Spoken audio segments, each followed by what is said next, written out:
In this episode, we're going to be talking about banks because they've been having some trouble following the law. Welcome to No Bull with Zaid, a new unfiltered business show airing on Bullish. If you want to see more, subscribe, like, and comment below. Let's first talk about JP Morgan because they just got hit with a $920 million fine for spoofing. Now, spoofing might sound like a made-up word, but it's actually an illegal trading activity to manipulate the market. And the way spoofing works is traders put in a large order to manipulate the markets to make it seem like that there's a huge increase in demand.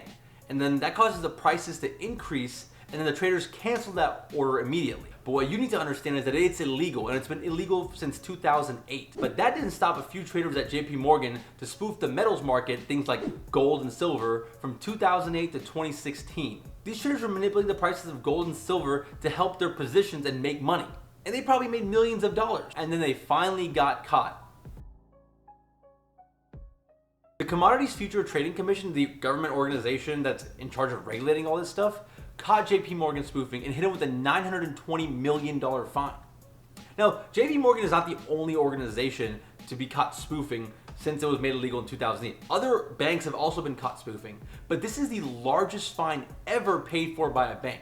And the best part is, JP Morgan had to admit guilt. They actually said they screwed up. And now JP Morgan has said they're going to do better to prevent their traders from doing all this shady stuff. We'll see if this is enough to stop spoofing once and for all. But if 2008 has taught us anything, is that banks always figure out a way to get around the rules and make money.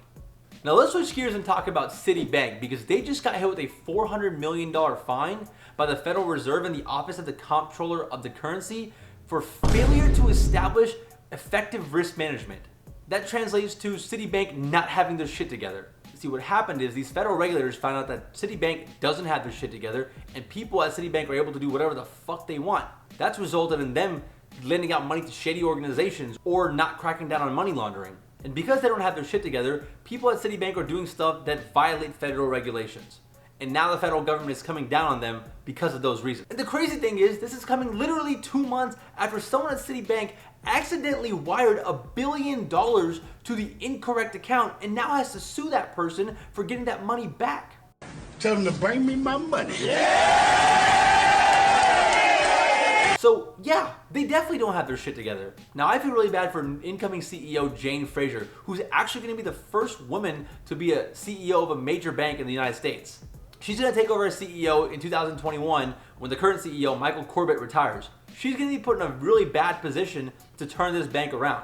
And that's probably one of the reasons why the current CEO is retiring. Now, I'm just speculating here, but if I just fuck something up and I can just retire and collect the 7-figure severance, I'd probably do that and just go retire and play some golf in the Hamptons. So Michael Corbett, the current CEO, is retiring at the end of this year, and Jane Fraser is going to take over next year, and she's going to be handed a turd that she's going to be responsible to turn around. Honestly, Citibank might be the worst run organization in New York. Actually, no, that probably belongs to the New York Jets.